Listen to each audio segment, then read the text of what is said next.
we are not opposed. The government has the right to collect the data. It has the right to register people. It can do anything it wants. What we are worried about, and we are very concerned, is the fact that is the consequences of this exercise and what is likely to happen after the exercise is over. You know, this country has a problem where somebody comes with a major policy decision thinking that the whole of Kenya is just like his sub-location, his village, his home. If everybody in his village has a birth certificate, an immunization certificate, a national identity card, an NHIF card, an NSF card, he thinks that the whole country is just a duplication of his own sub-location. Let me assure you that the diversity of this country is as great as it can be. I have a ward in my county where 80% of the people have no ID, those who are above 18, and 100% of the children born in that ward have no birth certificate.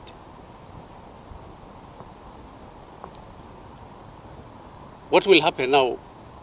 They have never had any contact with official Kenya, with the government or anybody else. We want to assume that this NIMS was supposed to be a consolidation of existing documentation in the hands of Kenyans. But it does not take into consideration where no document exists at all. So what will be the consequence? People will be registered. In certain localities or wards, 80% of the people will not have a NIMS card. And there's the possibility that any Kenyan who does not have it might at a certain stage be declared as a non-Kenyan or a stateless person. What that will produce, it will produce millions of Kenyans in these arid and semi-arid areas and in the pastoralist communities who for the last 50 years have not been reached and have never had any documentation, becoming stateless in their own country. You're making a bad situation worse.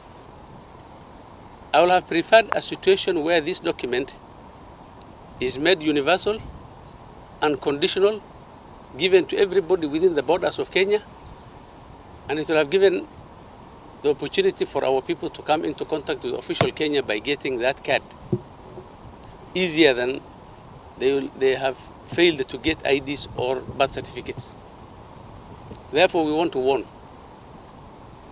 that any exercise which will produce stateless Kenyans is not acceptable to us. However long you extend, if you have been unable to cover or get to these people for 50 years, you cannot do it in 45 days.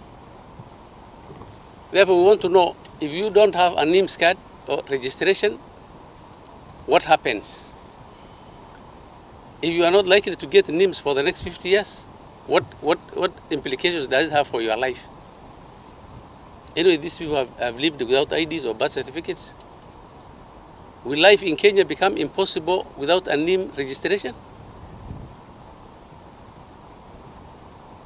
Will those people be stopped from getting IDs in old age because they have failed to register for NIMS?